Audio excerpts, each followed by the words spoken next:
Et si je te disais qu'un adolescent de 15 ans, passionné de jeux vidéo et d'informatique, a reçu une promesse de la Vierge Marie capable de transformer la vie de millions de personnes? Cela semble presque trop mystique, n'est-ce pas? Trop religieux pour notre époque, où tout doit être prouvé, expliqué, justifié.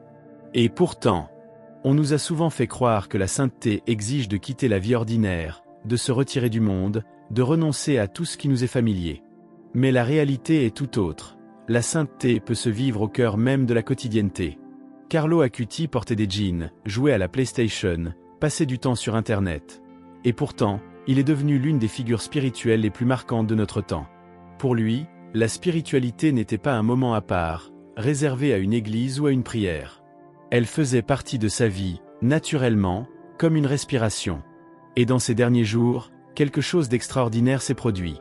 Il a reçu 3 promesses qui allaient bouleverser notre manière de comprendre la foi, la mission et le sens de l'existence. Si tu as déjà eu l'impression que ta vie est trop ordinaire pour accomplir quelque chose de grand, si tu as pensé que la religion était quelque chose de lointain, réservé à d'autres, ou si tu te demandes comment un jeune de ton époque peut encore inspirer le monde après sa mort, alors peut-être que cette histoire s'adresse précisément à toi. Car ce que Marie a promis à Carlo ne s'est pas seulement accompli. Cela est en train de s'accomplir, maintenant, à l'instant même où tu lis ces lignes. Il y avait quelque chose de particulier chez ce garçon de 15 ans, allongé sur un lit d'hôpital. Au cœur du combat contre la leucémie, Carlo gardait dans son regard une sérénité qui déconcertait même les médecins les plus expérimentés. Alors que beaucoup auraient été bouleversés, révoltés, effrayés, Carlo semblait habité par une paix profonde, comme s'il avait compris quelque chose que la plupart d'entre nous cherchent toute une vie sans trouver. Depuis son enfance, sa foi avait été discrète mais réelle. Ses amis le voyaient parfois entrer dans une église après une soirée pizza ou une session de jeux vidéo, comme on va voir un ami cher. La prière n'était pas une obligation pour lui, c'était une rencontre. L'évangile n'était pas une règle stricte, c'était un chemin. Et c'est dans cette chambre d'hôpital, en octobre 2006, que cette relation intérieure s'est révélée de la manière la plus inattendue. Durant ces derniers jours, Carlo a commencé à parler d'une présence qui venait l'accompagner. Une lumière douce, consolante, presque maternelle. Il affirmait, avec une certitude désarmante, que la Vierge Marie était à ses côtés. Pas comme une vision lointaine ou abstraite, mais comme une présence vraie, aimante, presque palpable. Sa mère, Antonia, aurait pu croire à un effet de la douleur ou des médicaments. Mais dans les yeux de son fils, il y avait une vérité qui ne laissait aucun doute. C'était la même conviction qu'il avait lorsqu'il parlait du Christ, lorsqu'il expliquait les miracles eucharistiques qu'il avait étudiés avec passion, lorsqu'il invitait ses amis à l'église sans jamais insister, simplement en partageant ce qui faisait battre son cœur. Ce qui s'est passé à ce moment-là n'était pas seulement un adieu. C'était une confirmation, une révélation de tout ce qu'il avait vécu, cru et offert, à travers une vie simple, moderne, d'un adolescent comme les autres. Carlo n'a jamais cherché à impressionner ou à convaincre. Il a simplement vécu sa foi. Un chapelet récité par jour. Une visite à l'église quand il en avait besoin. Quelques heures consacrées à documenter sur Internet les miracles eucharistiques du monde entier. Et tout cela a construit quelque chose que même la mort n'aurait pas le pouvoir d'effacer. Et c'est là que Marie est intervenue. Les 3 promesses. La première fut une promesse d'espérance. Elle lui dit que son travail sur les miracles eucharistiques ne disparaîtrait pas avec lui. Pour ce garçon qui avait passé des heures à créer un site web rassemblant 137 miracles du monde entier, ce n'était pas seulement un réconfort, c'était la confirmation d'une mission. Ce qu'il avait commencé derrière un écran allait atteindre des millions de personnes. Ce n'était pas la fin. C'était le début. La deuxième promesse allait encore plus loin. Carlo deviendrait un signe pour toute sa génération. La preuve vivante qu'il est possible de devenir saint sans renoncer à une vie moderne et simple. Pas besoin d'abandonner les jeux vidéo. Pas besoin d'être parfait. Pas besoin de vivre à l'écart du monde. Carlo montrait que la sainteté n'est pas dans l'extraordinaire, mais dans la fidélité au quotidien. Quand ses camarades le croisaient à l'école, il ne voyait pas un saint au sens traditionnel du terme. Il voyait un ami, tout simplement. Un garçon comme les autres, qui allait à la messe chaque jour sans jamais en faire un spectacle, qui parlait de Jésus avec douceur, sans chercher à convaincre ou à imposer. Il vivait sa foi comme on respire, sans effort visible, mais de manière constante. Et c'est là que cette promesse devient bouleversante. Elle renversait des siècles d'idées reçues. On a longtemps cru que, pour devenir saint, il fallait accomplir des choses extraordinaires, presque impossibles. Mais non. La véritable sainteté se trouve dans les gestes simples, quand ils sont faits avec un amour profond. Puis vint la troisième promesse, celle que Marie révélerait à travers les événements qui suivraient. Carlo poursuivrait sa mission depuis le ciel, avec une force encore plus grande, et Marie interviendrait à ses côtés pour soutenir les âmes ici-bas. Ce n'était pas seulement une parole de consolation pour une mère brisée par la douleur. C'était une déclaration contre le désespoir qui touche tant de jeunes aujourd'hui. Chaque guérison attribuée à son intercession, chaque conversion née de son histoire, chaque témoignage de foi inspiré par sa vie ordinaire devenue lumineuse, tout cela réalise cette troisième promesse. Marie n'a pas simplement réconforté un adolescent mourant, elle a lancé l'une des missions spirituelles les plus fortes de notre époque. Et ce qui frappe, c'est que tout est parti d'un jeune qui a simplement choisi de vivre sa foi sans s'en excuser, sans la cacher, mais sans l'imposer non plus. Une vie ordinaire, profondément habitée. Si tu avais rencontré Carlo au lycée, tu n'aurais rien remarqué d'inhabituel. Il portait des jeans, jouait aux jeux vidéo comme ses amis, et manipulait l'ordinateur avec un talent étonnant. Il ne se promenait pas avec une Bible sous le bras. Il ne prêchait pas dans la cour de récréation. Il était normal, attachant, joyeux. Et pourtant, derrière cette simplicité se cachait une vie spirituelle intense. Le secret ? La vraie foi ne s'exhibe pas, elle se vit. Carlo avait trouvé ce que tant de jeunes croyants cherchent encore, une manière d'intégrer la foi à la vie quotidienne, sans que l'une efface l'autre. Sa religion n'était pas un compartiment qu'on ouvre seulement le dimanche. Elle était présente dans tout, dans ses loisirs, ses études, ses relations, son silence. Ce qui le distinguait véritablement était sa relation intime et quotidienne avec l'Eucharistie et le rosaire. Alors que beaucoup voyaient la messe comme une obligation, Carlo y allait chaque jour comme on va retrouver un ami cher. Non par contrainte, sa mère, d'ailleurs, s'est convertie grâce à lui, mais parce qu'il croyait profondément en la présence réelle du Christ dans ce pain consacré. Imagine, un garçon de 15 ans qui choisit spontanément l'adoration plutôt que de rester au lit. Et il ne le faisait pas avec un visage souffrant, mais avec joie, presque avec légèreté. Le rosaire faisait partie de sa routine, comme se brosser les dents. Mais pour lui, chaque « Je vous salue Marie » était une conversation vraie, vécue, et non une répétition mécanique. Sa foi était simple, incarnée, vivante. Quand on lui demandait pourquoi il croyait, il ne citait pas des règles, il racontait des rencontres, des expériences, des preuves. Et c'est ainsi qu'est née sa mission numérique. À une époque où Internet servait surtout à jouer, discuter ou se divertir, Carlo eut une idée qui allait changer le regard du monde sur les miracles eucharistiques. Il décida de créer un site qui répertoriait 137 miracles reconnus à travers le globe. Ce n'était ni un devoir d'école, ni un projet demandé par la paroisse. C'était le fruit de sa propre initiative, porté par la conviction que la technologie pouvait aider la foi à rayonner. Il a étudié, classé, vérifié, collecté des témoignages, des photos, des documents historiques, des analyses scientifiques. Seul. Avec une précision qui étonnerait n'importe quel chercheur. Il avait compris avant beaucoup d'adultes que le monde numérique n'est pas un ennemi de la foi, mais un espace immense, encore vierge, qui attend qu'on y sème la lumière. Après sa mort, son site est devenu une exposition internationale. Des cathédrales, des musées, des universités ont demandé à présenter son travail. On montra les miracles qu'il avait documentés, du 8e siècle jusqu'à aujourd'hui.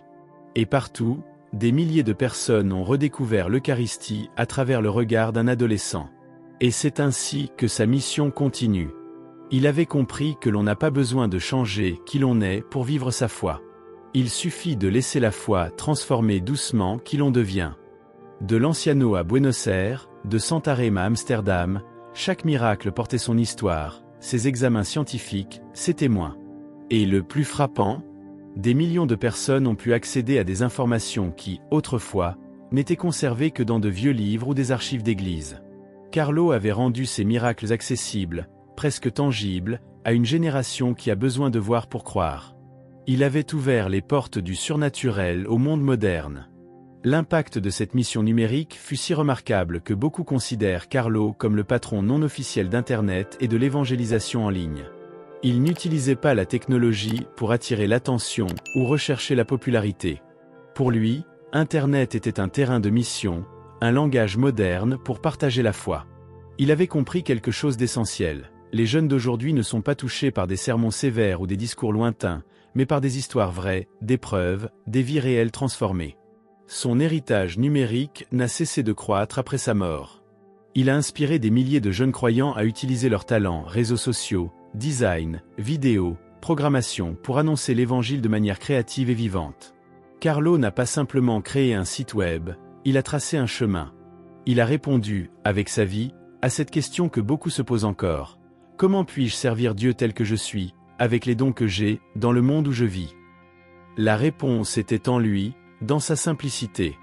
La vitesse avec laquelle l'Église catholique reconnut sa sainteté fut, en elle-même, presque un signe. Habituellement, la canonisation prend des décennies, parfois des siècles. Mais pour Carlo, tout fut plus rapide, comme si son message était urgent, nécessaire, destiné à ce temps précis. En 2013, seulement 7 ans après sa mort, la cause de sa béatification fut ouverte. Pour qui connaît la prudence du Vatican, c'est exceptionnel. Pourquoi cette rapidité? Parce que les témoignages étaient nombreux, sincères, irréfutables. Parce que la vie de ce jeune bousculait les idées reçues. Parce que le monde, désorienté, avait besoin de lui. En 2018, Carlo fut déclaré vénérable. Cela signifie que l'Église a reconnu qu'il avait vécu les vertus chrétiennes de manière exemplaire. Imagine, un adolescent qui jouait à la console, surfait sur Internet, riait avec ses amis, reconnu comme modèle de vertu héroïque. Puis, en 2020, il fut béatifié après la reconnaissance d'un premier miracle, la guérison inexplicable d'un enfant brésilien atteint d'une malformation grave du pancréas. Les médecins n'avaient aucune explication. L'Église enquêta longuement, minutieusement, et conclut. Il s'agissait d'un miracle obtenu par l'intercession de Carlo. Mais l'histoire ne s'arrêta pas là. Un second miracle fut reconnu au Costa Rica. Une jeune étudiante victime d'un traumatisme crânien sévère guérit soudainement alors que tout semblait perdu. Sa famille avait prié Carlo avec foi. Et l'inattendu arriva.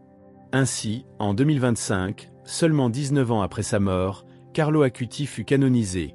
Il devint Saint Carlo Acuti. Un adolescent du XXIe siècle, avec une vie ordinaire en apparence, reconnu comme saint par l'Église universelle. Un des processus les plus rapides de l'histoire moderne. Comme si Dieu voulait rappeler au monde que la sainteté n'appartient pas au passé, ni au monastère, ni aux héros lointains. La sainteté est possible aujourd'hui, dans la vie que nous vivons, dans les gestes du quotidien. Et l'impact spirituel fut immense. Après sa mort, quelque chose de surprenant se produisit. Une vague de foi, particulièrement chez les jeunes, dans des pays très différents. Des adolescents qui n'avaient jamais pensé à la religion commencèrent à chercher Carlo. D'autres, qui vivaient leur foi en silence, trouvèrent en lui un frère, un modèle simple, vrai, proche.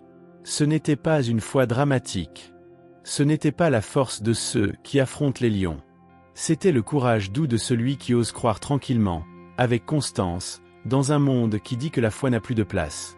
Les témoignages affluent encore, conversion profonde, retour à la foi, sans se retrouver après des années d'errance. Bien sûr, il y a aussi des guérisons physiques documentées. Mais ce qui touche le plus, ce sont les guérisons intérieures. Des jeunes qui avaient perdu toute envie de vivre retrouvèrent l'espérance. D'autres, écrasés par la dépression ou l'angoisse, découvrirent une paix inattendue après avoir rencontré l'histoire de Carlo. Parce qu'au fond, Carlo ne nous dit qu'une seule chose. Tu n'as pas besoin d'être parfait pour être saint. Tu n'as qu'à aimer. Là où tu es. Avec la vie que tu as. Ce ne sont pas seulement des histoires émouvantes sans fondement. Ce sont des témoignages vérifiables de personnes qui sont passées du désespoir à l'espérance, de la tristesse à un nouveau sens de vie. En Argentine, une jeune femme raconte qu'elle était sur le point d'abandonner tout, jusqu'au jour où elle a découvert Carlo et a décidé de donner une chance à la prière. En Espagne, un adolescent qui avait complètement perdu la foi après une tragédie familiale a retrouvé le Christ en étudiant la vie de ce saint moderne. Ces récits ne sont pas isolés. Ils se répètent dans des dizaines de pays. L'impact de Carlo va bien au-delà de miracles personnels. Il transforme la façon dont toute une génération regarde la sainteté. Des jeunes qui pensaient autrefois que la religion était une affaire de personnes âgées ou d'excentriques découvrent qu'il est possible d'être moderne et croyant, d'utiliser la technologie et de servir Dieu, d'être « cool ». Et 5 points des groupes d'études bibliques dirigés par des jeunes sont nés en s'inspirant de Carlo. Des mouvements d'adoration eucharistique chez les adolescents ont grandi de manière impressionnante. La participation à la messe quotidienne parmi les jeunes a augmenté dans plusieurs diocèses qui ont diffusé son histoire. Et le plus étonnant, beaucoup de ces jeunes appartiennent à la génération Z, souvent considérée comme la plus éloignée de la foi. Pourtant, quelque chose dans l'authenticité de Carlo touche profondément leur cœur. Peut-être parce qu'il ne prétendait pas être parfait. Il ne faisait pas semblant d'avoir toutes les réponses. Il vivait tout simplement sa foi avec conviction. Et dans un monde saturé de masques et d'images, cette authenticité est presque bouleversante. Le message central sur la mort et la sainteté est la mort de Carlo Acuti a fait voler en éclats l'idée très répandue que lorsqu'une personne meurt, son œuvre s'arrête. Carlo a montré exactement le contraire. Son influence s'est multipliée après sa mort, comme si le ciel était une plateforme encore plus puissante que la terre pour accomplir sa mission. Cela nous invite à repenser ce que signifie mourir. Pour Carlo, la mort n'a pas été un point final, mais une virgule, une transition vers une forme de service plus intense. Chaque miracle attribué à son intercession, chaque conversion née de sa rencontre, chaque jeune qui décide de vivre sa foi avec plus de courage témoigne que sa mission ne s'est pas achevée. Elle s'est amplifiée. Cela nous concerne directement. Cela signifie que ce que nous construisons ici, les graines que nous semons, les valeurs que nous incarnons, tout cela dépasse les limites de notre vie physique. Et la seconde grande leçon que nous laisse Carlo est que la sainteté est possible dans la vie ordinaire, sans phénomène extraordinaire. Pas besoin de vision mystique, pas besoin de jeûnes héroïques, pas besoin d'expériences surnaturelles. Carlo n'a jamais marché sur les eaux, il n'a pas multiplié les pains, il n'a pas porté les stigmates. Ce qu'il a fait est d'une simplicité étonnante. Il allait à la messe chaque jour. Il priait le chapelet avec ferveur. Il utilisait ses talents, la technologie, la communication, au service des autres. Il aimait les personnes sincèrement. Il restait fidèle même quand c'était difficile. Cela a suffi pour devenir saint. C'est là quelque chose de profondément libérateur. Cela veut dire que toi aussi, tu le peux. La sainteté commence dans les petites décisions quotidiennes. Être honnête quand mentir serait plus simple, être généreux quand l'égoïsme est tentant, prier quand on serait tenté de tout remettre à plus tard, pardonner quand on pourrait garder la rancune. Le plus grand héritage de Carlo est sans doute celui-ci. La fidélité dans les petites choses transforme une vie. Ce ne sont pas les grands gestes isolés qui bâtissent un saint, mais les petites constances du quotidien. Carlo est devenu saint dans 5475 jours où il a choisi, encore et encore, le bien plutôt que le confort, l'éternel plutôt que l'éphémère, l'amour plutôt que l'ego. Alors, une question se pose à chacun de nous. Que sommes-nous en train de construire avec nos petites décisions de chaque jour? Nos habitudes nous rapprochent-elles ou nous éloignent-elles de ce que nous voulons devenir réellement? Nos fidélités dans l'ombre préparent-elles quelque chose de grand, peut-être visible seulement dans l'éternité? Parce que Carlo nous a appris que rien n'est perdu lorsqu'on vit avec un sens profond. Chaque instant compte. L'éternité se construit dans le temps, un jour après l'autre. Alors, que vas-tu faire maintenant avec tout cela? Tu peux fermer cette page et reprendre ta vie comme avant, ou tu peux faire un choix différent. Tu peux regarder ta vie simple, ordinaire peut-être, et y voir ce que Carlo y voyait. Un terrain fertile pour la sainteté. Si tu commençais aujourd'hui, vraiment aujourd'hui, à vivre ta foi sans honte? Tu n'as pas besoin de prêcher dans la rue. Mais, et si tu cessais de cacher ce en quoi tu crois? Et si ce chapelet dans ton tiroir retrouvait tes mains? Et si cette Bible poussiéreuse se rouvrait? Et si la messe dominicale redevenait un vrai rendez-vous, pas une obligation? La question est simple, mais profonde. Que vas-tu faire maintenant? Voici la vérité inconfortable qu'il faut entendre. Tu es beaucoup plus proche de la sainteté que tu ne l'imagines, mais tu es aussi à une seule décision de laisser tout ce potentiel se perdre. Carlo avait exactement les mêmes 24 heures que toi, les mêmes tentations, les mêmes distractions, le même monde compliqué et parfois déroutant. La différence s'est jouée dans les petites décisions quotidiennes. Alors, laisse-moi te poser une question simple. Quelle petite décision vas-tu prendre aujourd'hui qui sera la première pierre de ta propre sainteté? Sera-ce de prier 5 minutes avant de dormir? Sera-ce de pardonner quelqu'un qui t'a blessé? Sera-ce d'utiliser tes talents pour quelque chose de plus grand que ton propre orgueil? Ou peut-être simplement croire que ta vie, si ordinaire qu'elle paraisse, peut porter un sens extraordinaire. car l'histoire de Carlo nous a appris une chose essentielle. Dieu n'a pas besoin de héros parfaits. Il a besoin de personnes ordinaires, prêtes à être fidèles dans les petites choses. Etc. En lisant cela, tu as senti quelque chose bouger en toi, même légèrement, un désir de vivre avec plus de sens, plus de foi, plus d'authenticité. Alors ne laisse pas ce moment s'éteindre. Abonne-toi à cette chaîne et active les notifications, car ce n'est que le début. Nous allons continuer à découvrir des histoires de gens simples qui ont accompli des choses extraordinaires. Nous allons approfondir ensemble comment vivre la spiritualité dans le monde d'aujourd'hui, sans hypocrisie, sans tiédeur. Nous allons comprendre que la sainteté n'est pas réservée à quelques privilégiés, mais qu'elle est une invitation ouverte à toute personne prête à répondre. Ta vie peut changer. Ton passage sur cette terre peut laisser une trace. Ta fidélité dans les petites choses peut inspirer des générations que tu ne connaîtras jamais. Mais tout commence par une décision. Quelle sera la tienne? Et si je te disais qu'un adolescent de 15 ans, passionné de jeux vidéo et d'informatique, a reçu une promesse de la Vierge Marie capable de transformer la vie de millions de personnes? Cela semble presque trop mystique, n'est-ce pas? Trop religieux pour notre époque, où tout doit être prouvé, expliqué, justifié. Et pourtant, on nous a souvent fait croire que la sainteté exige de quitter la vie ordinaire, de se retirer du monde, de renoncer à tout ce qui nous est familier.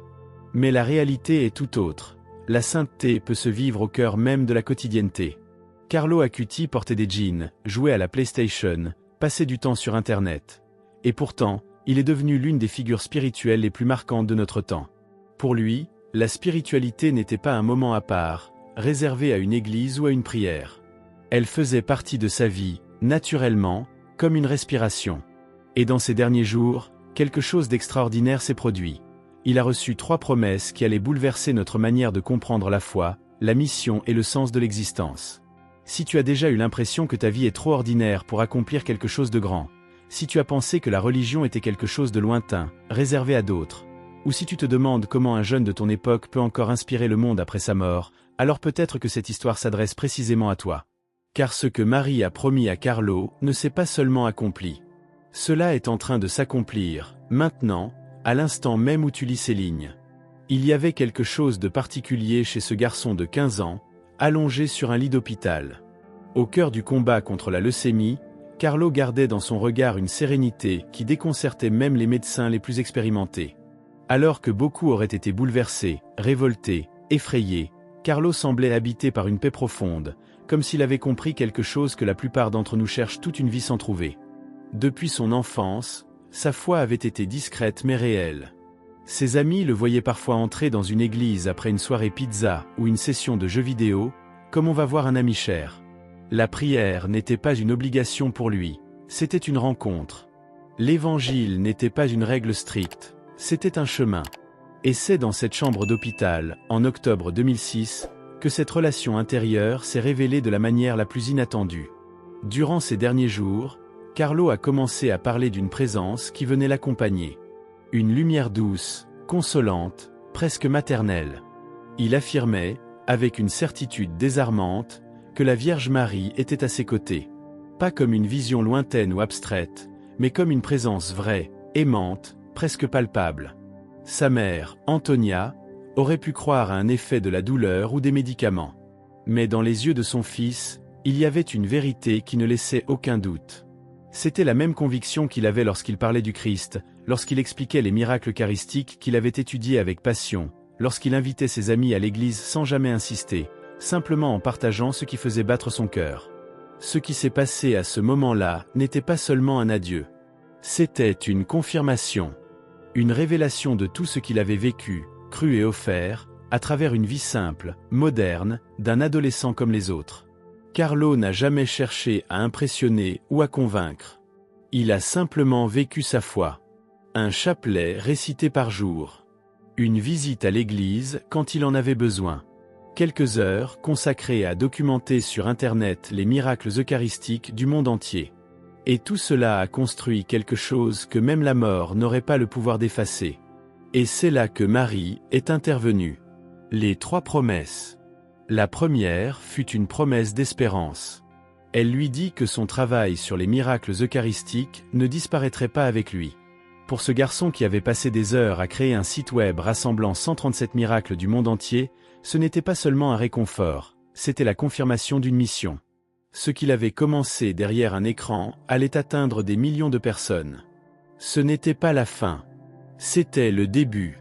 La deuxième promesse allait encore plus loin.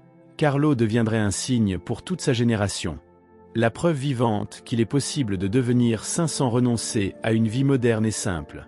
Pas besoin d'abandonner les jeux vidéo. Pas besoin d'être parfait. Pas besoin de vivre à l'écart du monde. Carlo montrait que la sainteté n'est pas dans l'extraordinaire, mais dans la fidélité au quotidien. Quand ses camarades le croisaient à l'école, il ne voyait pas un saint au sens traditionnel du terme. Il voyait un ami, tout simplement. Un garçon comme les autres, qui allait à la messe chaque jour sans jamais en faire un spectacle, qui parlait de Jésus avec douceur, sans chercher à convaincre ou à imposer. Il vivait sa foi comme on respire, sans effort visible, mais de manière constante. Et c'est là que cette promesse devient bouleversante. Elle renversait des siècles d'idées reçues. On a longtemps cru que, pour devenir saint, il fallait accomplir des choses extraordinaires, presque impossibles. Mais non. La véritable sainteté se trouve dans les gestes simples, quand ils sont faits avec un amour profond. Puis vint la troisième promesse, celle que Marie révélerait à travers les événements qui suivraient. Carlo poursuivrait sa mission depuis le ciel, avec une force encore plus grande, et Marie interviendrait à ses côtés pour soutenir les âmes ici-bas. Ce n'était pas seulement une parole de consolation pour une mère brisée par la douleur. C'était une déclaration contre le désespoir qui touche tant de jeunes aujourd'hui.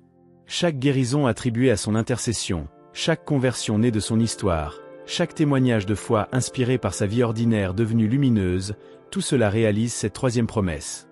Marie n'a pas simplement réconforté un adolescent mourant, elle a lancé l'une des missions spirituelles les plus fortes de notre époque.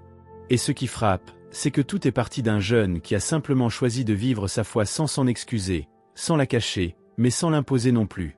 Une vie ordinaire, profondément habitée. Si tu avais rencontré Carlo au lycée, tu n'aurais rien remarqué d'inhabituel. Il portait des jeans, jouait aux jeux vidéo comme ses amis, et manipulait l'ordinateur avec un talent étonnant.